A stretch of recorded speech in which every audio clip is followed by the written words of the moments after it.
Hello दोस्तों, आप सभी का स्वागत है मेरे चैनल में। दोस्तों, पिछले वीडियो में देखा था सीसा बिगिनर कोर्स में कि हमें हेलो वर्ल्ड का प्रोग्राम कैसे बनाते हैं और कौन कौन सी पैनल है जो हम यूज करेंगे आगे जाके। जैसे कि हमने देखा था सर्वर एक्सप्लोर, टूल बॉक्स, फिर आप यहाँ पे देख रहे हैं सॉल्यूशन एक्सप्लोर, टीम, प्रॉपर्टी, ये सब पैनल हमने देखी थी। तो आज के वीडियो में बात करेंगे डेटा टाइप और वेरिएबल के बारे में। डेटा टाइप क्या है, वेरिएबल क्या है, वेरिएबल का यूज क्या करते हैं हम, स्टेप बाय स्टेप मैं आपको दिखाऊंगा विद एग्जांपल। तो शुरू से आखिर तक वीडियो जरूर देखिए। चलिए स्टार्ट करते हैं। सबसे पहले हम समझ लेते हैं कि वेरिएबल क्या है और डेटा टाइप क्या है। तो यहाँ पे मैंने ऑलरेडी एक पावर पॉइंट की स्लाइड ओपन कर रखी है। सबसे पहले हम देख लेते हैं वेरिएबल क्या है। Variables are containers for storing data values. Actually variable का काम क्या है, एक वैल्यू को स्टोर करना, रिजर्व करना, और उसके बाद जब हम कंपाइल करेंगे तो कंपाइलर को पता चलेगा कि ये वैल्यू रिजर्व है तो इसको डिस्प्ले करो। ये काम वेरिएबल का होता है। इन सीसा there are different types of variable defined with different keywords. For example, integer stores integer without decimal such as 1 2 3 और negative value। यानी कि अगर आपके पास integer वेरिएबल है तो आप नंबर यूज कर सकते हैं, डॉट के बाद का नंबर यूज नहीं कर सकते, यानी कि डेसिमल पॉइंट यूज नहीं कर सकते। नेगेटिव वैल्यू यानी कि -1 2 3 आप यूज कर सकते हैं। ये हुई इंटीजर वेरिएबल की टाइप। उसके बाद हम लिख लेते हैं double stores floating point numbers with decimal such as 19.99 और -19.99। यानी कि डबल के अंदर आप डेसिमल वैल्यू स्टोर कर सकते हो और डिस्प्ले करा सकते हो। जैसा ही आपका प्रोग्राम, जो भी आपके प्रोग्राम में आपको कैलकुलेशन करना है, उसके बाद पॉइंट के बाद आपको डेसिमल चाहिए, यानी कि डेसिमल पॉइंट चाहिए, आपको वैल्यूज चाहिए, तो आप डबल यूज करें। उसके बाद है कैरेक्टर, यानी कि आपको पर्टिकुलर कैरेक्टर स्टोर करने हैं। जैसे कि ए सिंपल एक कैरेक्टर हो गया, बी सिंपल एक कैरेक्टर हो गया, स्मॉल और कैपिटल दोनों आप कर सकते हो, लेकिन एक कैरेक्टर। तो उसके लिए कैरेक्टर डेटा टाइप है, यानी कि हम कैरेक्टर वेरिएबल हम लेंगे। उसके बाद स्ट्रिंग, यानी कि आपको पूरी लाइन या पूरे पैराग्राफ आपको स्टोर करना है तो आपको लेना पड़ेगा स्ट्रिंग वेरिएबल आपको लेना पड़ेगा। जैसे कि हेलो वर्ल्ड हमने लास्ट टाइम देखा था, वो आप कर सकते हैं। उसके बाद है बुलियन। तो बुलियन वेरिएबल का काम क्या है, तो वो आपको कंडीशन देंगे ट्रू या फॉल्स। तो ये आपको कहाँ पे यूज आएगा, जैसे ही आप कोई इफ कंडीशन प्रेस करोगे, इफ कंडीशन लिखोगे, जहाँ पे आप एक्चुअली आपको जो चीज चाहिए वो ट्रू है या फॉल्स वो चेक करना हो, तो आपको बुलियन वेरिएबल लेना पड़ेगा। तो ये हुआ वेरिएबल का इंट्रो। डिक्लेयरिंग क्रिएटिंग वेरिएबल, यानी कि आपको वेरिएबल इनिशियलाइज कैसे करना है, स्टोर कैसे करना है वैल्यू, उसके बारे में। तो यहाँ पे सबसे पहले क्या है, टाइप, यानी कि आप इंटीजर ले रहे हैं, डबल ले रहे हैं, कैरेक्टर, स्ट्रिंग, बुलियन, तो आपको यहाँ पे टाइप डिफाइन करनी पड़ेगी, जिसको हम कहेंगे डेटा टाइप। उसके बाद वेरिएबल का नाम आप कोई भी नाम रख सकते हो। उसके बाद वेरिएबल में आप जो भी वैल्यू स्टोर करना चाहते हो, जैसे कि इंटीजर लिया तो आप इंटीजर नंबर स्टोर करोगे। Variable where type is a C# type such as integer, string जो मैंने आपको पहले समझाया, and variable name is the name of variable such as X और name. The equal sign is used to assign values to the variable, यानी कि एक assignment operator है इक्वल साइन, जिससे हम डिफाइन करेंगे हमारी वैल्यू जो हमारे वेरिएबल में स्टोर होगी। तो ये हुआ वेरिएबल। अब हम डेटा टाइप देख लेते हैं। A data type specifies the size and type of variable values. It is important to use the correct data type for the corresponding variable to avoid error, to save time and memory, but it will also make your code more maintainable and readable. The most common data types are, ये हमारी data type है। Actually data type दो तरह के होते हैं, एक reference data type and value data type. तो इस वीडियो में हम बात करेंगे वैल्यू डेटा टाइप। तो ये हमारी वैल्यू डेटा टाइप हुई। रेफरेंस डेटा टाइप में क्या है, जैसे कि एरे है, डेलीगेट्स है, फिर हम इंटरफेस ले सकते हैं, वो सब हुई रेफरेंस डेटा टाइप। ये हमारी वैल्यू डेटा टाइप। जैसे मैंने आपको समझाया इंटीजर, तो उसमें आप नंबर स्टोर कर सकते हैं, कहाँ से कहाँ तक। देखिए तो यहाँ पे डिफाइन किया हुआ इतने नंबर आप स्टोर कर सकते हैं इंटीजर में।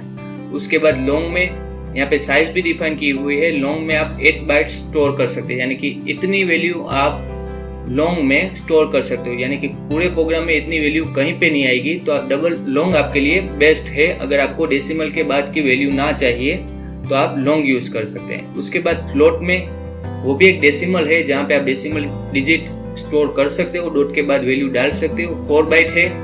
उसके बाद डबल, जिसमें 8 बाइट है, आप 15 डेसिमल डिजिट्स स्टोर कर सकते हो डॉट के बाद। उसके बाद बुलियन, जो मैंने आपको समझाया, ट्रू या फॉल्स, 1 बिट है। कैरेक्टर में आप 2 बाइट रखा है यहाँ पे, साइज उसकी यहाँ पे stores a single character letter surrounded by the single quote. उसके बाद स्ट्रिंग जो मैंने आपको दिखाया था एग्जांपल हेलो वर्ल्ड का, यानी कि आप पूरी लाइन स्टोर कर सकते हैं। ये हमारी डेटा टाइप हुई।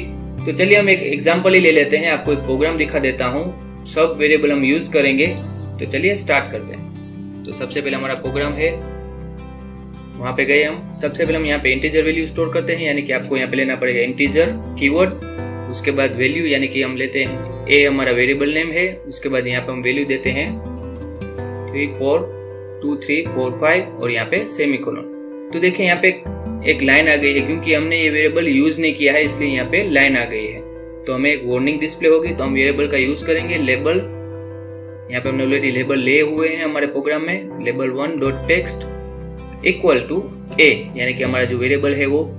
लेकिन लेबल 1.text वो सिर्फ स्ट्रिंग वैल्यू डिस्प्ले करवाएंगे, यानी कि अगर आप ए सिंपल लिखेंगे तो आपको यहाँ पे एरर दिखाई देगी। तो आपको करना क्या होगा, यहाँ पे आपको एक मेथड स्टोर करवानी होगी जिसका नाम है toString और यहाँ पे डबल क्वाड सेमीकोलन। तो इसका मतलब क्या हुआ कि अभी आपका जो इंटीजर वेरिएबल है उसको कन्वर्ट कर दिया है, उसकी वैल्यू को कन्वर्ट कर दिया है एज अ स्ट्रिंग, तो आप लेबल 1 में डिस्प्ले करवा सकते हैं। सेम चीज अगर आपके पास लॉन्ग वेरिएबल है, यानी कि लॉन्ग बी इक्वल टू, यहाँ पे आप नंबर डाल दीजिए। यहाँ पे आपको डबल क्वाड नहीं करना क्योंकि ये लॉन्ग वेरिएबल है, और इंटीजर में भी आपको नहीं करना। तो यहाँ पे भी सेम चीज हम लेबल 2 ले लेते हैं, label 2.text equal to b.toString। तो ये हमारा हो गया लॉन्ग। तो अब हम देखेंगे यहाँ पे डबल, ये हमारा डबल है, यानी कीवर्ड हमारा डेटा टाइप, उसके बाद डबल का ऑब्जेक्ट सी इक्वल टू, यहाँ पे आप डेसिमल पॉइंट यूज कर सकते हैं, जैसे कि ये हमने डेसिमल पॉइंट लिए, यहाँ पे आप 15 डिजिट स्टोर कर सकते हैं, सेमीकोलन।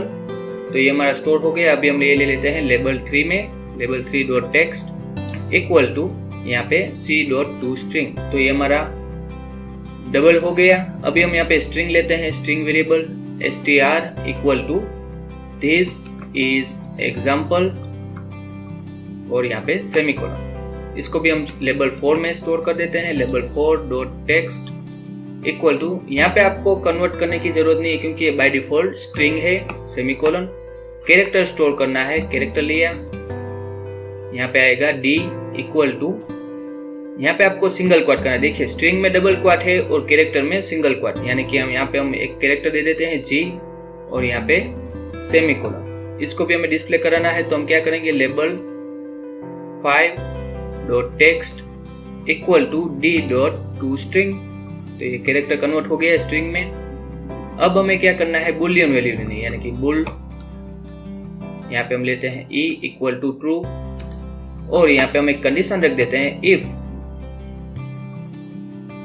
यहाँ पे हम e नहीं ले सकते हैं क्योंकि हमारा जो ऑब्जेक्ट है वो e जैसा ही होगा। यहाँ पे देख सकते हैं आप, ये हमारा ऑब्जेक्ट होता है इवेंट आर्ग्यूमेंट e, यानी कि हम e से दूसरा कोई भी वेरिएबल नेम यहाँ पे ले सकते हैं। तो हमने वेरिएबल लिया है, तो यहाँ पे हम करेंगे e इक्वल टू ट्रू। अगर ट्रू हुआ तो अंदर जाएंगे, अगर ट्रू नहीं हुआ तो एल्स पार्ट में। तो ये हम कंडीशन रख सकते हैं, लेबल 6.text इक्वल टू, यहाँ पे हम ले सकते हैं e.toString और यहाँ पे सेमीकोलन। उसके बाद यहाँ पे भी सेम, यहाँ पे हमने लेबल 6 लिया है, 6 ले लेते हैं .text।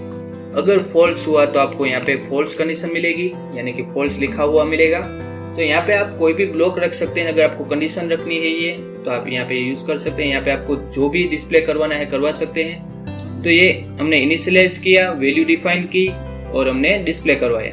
तो ऐसे वेरिएबल और डेटा टाइप का हम यूज करते हैं हमारे प्रोग्राम में। अब आपको क्या करना है, रन करके मैं आपको एग्जांपल दिखा देता हूँ। तो दोस्तों आप देख सकते हैं यहाँ पे हमारा सब आउटपुट आ गया है। दिस एग्जांपल, हमारी स्ट्रिंग आ गई, कैरेक्टर आ गया, बुलियन आ गई, हमारा डबल आ गया, हमारा लॉन्ग वैल्यू आ गई और हमारा इंटीजर वैल्यू आ गई। तो ऐसे आप इनिशियलाइज करके, क्रिएट करके, वैल्यू डिफाइन करके आप डिस्प्ले करवा सकते हैं। अगर आपको कैलकुलेशन करना है तो आप यहाँ पे कैलकुलेशन भी कर सकते हैं। जैसे कि हमने यहाँ पे वैल्यू डाले है तो आप यहाँ पे दूसरा एक वेरिएबल ले सकते हैं और मल्टीप्लाई, डिवीजन वो सब कर सकते हैं। उसके भी ऑपरेटर्स हैं, वो नेक्स्ट वीडियो में देखेंगे कौन कौन से ऑपरेटर हम यूज करेंगे। तो दोस्तों आज के लिए इतना ही। अगर आपको ये वीडियो अच्छा लगा हो तो एक लाइक कर लीजिए और शेयर करें अपने फ्रेंड्स के साथ। और अगर मेरे चैनल पे आप नए आए हैं तो मेरे चैनल को सब्सक्राइब कर लीजिए। मैं आपके लिए ऐसे नए नए वीडियोस लाता रहूंगा। आज के लिए इतना ही। Thank you very much.